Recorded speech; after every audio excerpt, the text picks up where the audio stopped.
Thiago Maia deve estar indo para o Santos e tem um lateral que já passou aqui pelo Internacional, que pode voltar, e também gramado sintético. Tem um jogador do Internacional que se uniu a Neymar, a Gabigol, a Bruno Henrique, Dudu, e postaram sobre a ideia do não ao gramado sintético. É sobre isso que a gente vai falar após a vinheta. E também a arbitragem de semifinais e final. Assusta?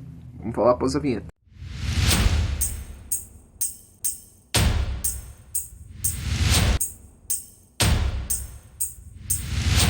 Bom, não é novidade para ninguém a ida do Thiago Maia para o Santos, né? Porque o Thiago Maia, isso já é uma novela antiga, isso é uma novela já de janeiro, onde o Thiago Maia estava já, né, com o interesse do Santos, aquela novela, e se especulou que o Santos pagaria a dívida do Internacional com o Flamengo pelo Thiago Maia, aí depois deu que o Inter estava dificultando, que a direção do Inter estava dificultando, não deu certo. Isso foi antes ainda do Gauchão começar, não deu certo.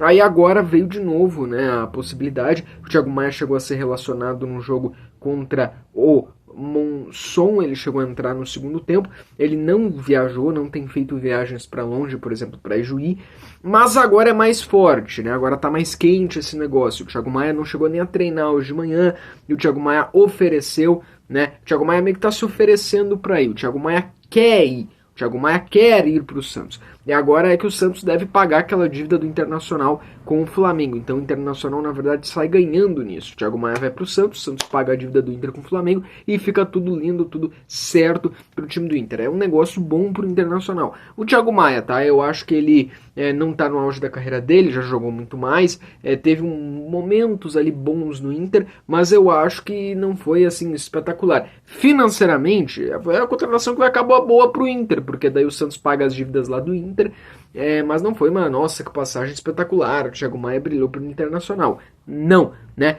Fica, acho que, muito marcado o desempenho dele durante as enchentes, né? Dele ter, por exemplo, ajudado aquela senhora. São imagens e cenas que vão sempre, claro, ficar marcadas nessa passagem do Thiago Maia ao Inter. Acho que todo gaúcho é muito grato também à grande ajuda que o Thiago Maia fez.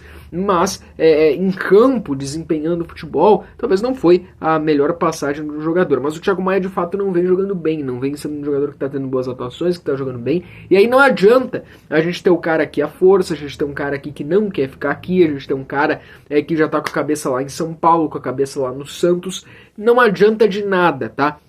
Então a gente precisava de um jogador focado aqui. Se o Thiago Maia quer ir, e se vai ser financeiramente melhor pro Inter, fazer o quê, né? Uma boa sorte lá pro Thiago Maia no Santos. Deve estar se concretizando aí nos próximos dias esse negócio. William, lateral do Cruzeiro, aquele mesmo que já passou aqui pelo Internacional. William deve estar de saída do Cruzeiro, né? O que parece... a grande questão é que ele renovou o contrato dele com o Cruzeiro até 2026. Então o jogador vê com bons olhos a vinda pro Inter. O Inter vê com bons olhos. O departamento de futebol do Internacional quer o William. Vê o William com bons olhos, né? Parece que até houve indiretas, postagens, mas é improvável, né? É inviável uma saída agora dele do Cruzeiro, porque teria que ser por rescisão, e tem toda essa questão aí, mas na informação que repórteres, como por exemplo o Lucas Colar, grandes repórteres aí trazem, é que ele é o nome que está na mira do Inter. Eu acho que é um baita nome, ele teve um bom momento, principalmente no ano passado, no time do Cruzeiro. Não estou acompanhando bem o contexto do porquê, né? Essa questão de que ele quer sair, enfim, mas ele teve um bom momento no ano passado no Cruzeiro, né? O William teve, para muitos foi até o melhor jogador do momento ali, o melhor lateral do momento ali no Brasil, durante um período, se eu não estou enganado, no final do ano passado, até quando o Cruzeiro chega lá nas finais, na final da Sul-Americana, enfim, eu acho que seria um bom nome, né? Um nome aí pra gente ficar de olho, mas no momento é uma negociação difícil, tá? No momento é uma coisa mais inviável, é uma coisa mais improvável, mas quem sabe até para um futuro próximo, né? A gente sabe que a lateral é um desfalque aí do time internacional, é um ponto que o time internacional vai ter que ter aí a corrigir. Outro assunto também é a questão do gramado sintético, né? Nós tivemos ontem, terça-feira, ontem nós tivemos postagens aí de vários grandes jogadores. Na verdade, se eu não estou enganado, foi segunda que essas postagens aconteceram, né? Mas ontem que foi mais noticiado.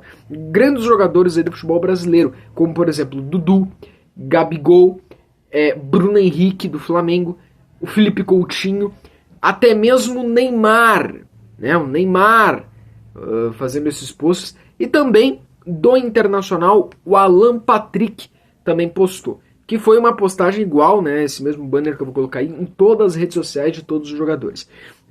Contra o gramado sintético. Né? O futebol não é sintético. Cara, a gente tem 3 times na Série A que usam esse tipo de gramado. Que é o Botafogo, o Palmeiras e o Atlético Mineiro. Agora vai ser gramado sintético. Tinha também o Atlético Paranaense, que deve voltar para a Série A em 2026, mas nessa temporada joga a Série B. Né? Tem ali o do Maracanã e o do Corinthians, é um outro tipo, né? É um outro modelo, porque daí vai gramado sintético, a areia e aí em cima o gramado natural. Então não chega a ser totalmente sintético. Os demais clubes, né, a exemplo aí, Beira-Rio, né, os demais clubes da Série A, não é gramado sintético. Cara, eu acho que vale, além da opinião de qualquer comentarista ou de qualquer pessoa que acompanha o futebol, acho que o que mais vale é a opinião dos jogadores, né? É a opinião dos jogadores.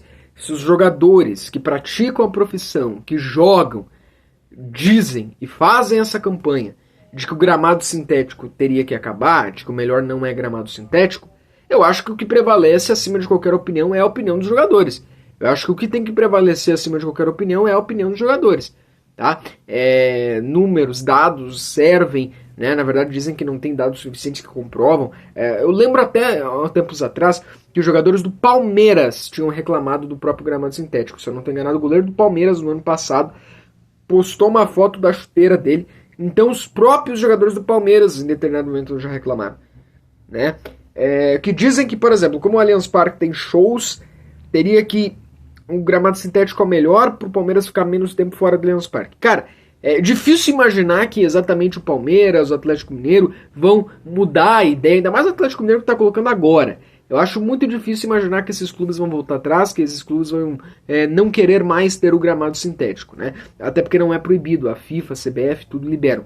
É liberado ter gramado sintético. Mas é bem forte, se realmente essa campanha continuar, se os jogadores continuarem batendo nessa tecla, se essa campanha prosseguir, pode sim fazer um barulho importante, pode sim ser um movimento bem importante daqui um pouco para o fim desses gramados sintéticos. Cara, o que eu acho? Eu com certeza acho, né, que a melhor opção não é gramado sintético, tanto que todas as vezes que o Inter vai jogar lá, e não só o Inter, né, os demais times, eles têm dificuldades. Né, o gramado dificulta o time às vezes só no segundo tempo e tem que mudar às vezes a estratégia e tática de jogo. Além de muitas vezes poupar e preservar jogadores. Mas, cara, pra mim, a opinião dos jogadores é acima de qualquer outra opinião. A gente vê muito técnicos, né, falarem. Mas dessa vez, vários jogadores importantes aí dos principais clubes da Série A postando. Por que eu trago aqui nesse vídeo de Inter? Porque o Alan Patrick, jogador do Inter, foi o exemplo de um jogador que fez essa postagem. Então é interessante. E o Inter joga em gramado sintético. Então, sim, é um assunto que também envolve o nosso time aqui. Então a gente fica de olho aí como que vai seguir essa discussão, se realmente vai ganhar mais assunto ou não, né? Bom, ontem aqui nós tivemos a nossa live. Normalmente aqui as lives acontecem sempre na segunda-feira, mas ontem eu fiz então essa semana na terça, porque nós tivemos jogo na segunda-feira, jogo do Barcelona. Então quando for assim a gente coloca ali o dia, a gente deixa provisório, né, um dia ali. E ontem nós tivemos aqui com o Rude, do Galderos Colorados, e nós falamos sobre muitos assuntos. O assunto que eu quero tratar também aqui no vídeo de hoje é sobre a arbitragem. Nós teremos semifinais agora. Sábado é o jogo de ida, 4h30 da tarde no Estádio Centenário, Caxias e Inter. O jogo da volta lá no outro sábado será já dia 1º de março. Será no Beira-Rio, 9h30 da noite, Inter e Caxias, o jogo da volta. Mas nós falamos sobre arbitragem também ontem. Eu vou deixar o trecho então pra gente encerrar esse vídeo aí. Que o auxiliar foi expulso, cara, foi ridículo, né? Aí entrou toda aquela coisa, veio toda aquela tona. O árbitro estão roubando, os árbitros estão indo para um lado errado, estão vindo já condicionado a ferrar o Inter, porque querem que o Grêmio ganhe. Cara, inclusive eu disse aqui, pra mim foi uma patifaria deles, entendeu? Porque pareceu realmente que tinha alguma coisa armada, alguma coisa orquestrada para que prejudicasse o Internacional, né? Primeiro de tudo, já vinha se falando há um tempo atrás que o Daniel Bins, esse que é o Daniel Bins, né? Que era do VAR, já tinha tido problema com o D'Alessandro, que tinha problema com o Inter, que foi visto com a camisa do Grêmio, não deveria nem ter sido relacionado pro VAR. Aí foi um outro erro da Federação Gaúcha, que daí eu culpo ela por ter aceitado, ter colocado o Daniel Bins, sabendo de toda essa história, que aí ainda mais, aí sim, aumentou cada vez mais a desconfiança em cima do campeonato. E o D'Alessandro, quando falou aquelas palavras lá, ele tá defendendo o clube, ele tá falando uma coisa que é verdade. Que parece, cara, parece que ficou nítido que a federação e a arbitragem estavam combinado para ferrar o Inter. Cara, foi o que transpareceu. Desculpa falar, mas a verdade é essa. Tu entende? Não estou dizendo que tenha acontecido, que seja isso, mas eu acho que por um erro administrativo ou até uma falta de experiência do presidente da federação, de ter deixado colocar o Daniel Bins e o Rafael Klein, que nunca tinha apitado um Grenal ainda, apitar um Grenal de tão importante que é num ano tão complicado que vai ser, onde um pode ser o octacampeão e o outro precisa ser campeão para não deixar o outro ser campeão, o octacampeão. Então, cara, ali eu acho que esse foi o maior problema de tudo e é onde desencadeou isso aí, e pode ter certeza, isso não é de agora. Isso lá atrás, eu tenho como 51 anos, eu vi cada coisa das direção se xingarem, das direções condicionarem, há muito tempo isso ocorre. Só que dessa vez ficou uma coisa tão nítida, as coisas estão mudando, as coisas estão cada vez mais às claras. Tu entende? E olha, por favor, né? O pênalti do menino esse, do Wanderson. Cara, o cara pulou. Ele precisa se movimentar o corpo. Precisa se movimentar o corpo. Ele abriu aqui, bateu no braço dele, bateu, mas estava com o braço colado, ele não estava com o braço assim, aberto. Mas é interpretação, tudo bem, beleza. Passou isso, tá tudo certo. Eu acho que a direção tá certa, a direção tem que cobrar, a direção tem que estar em cima, tem que cuidar, porque, cara, na boa, nós já passamos gato escaldado, tem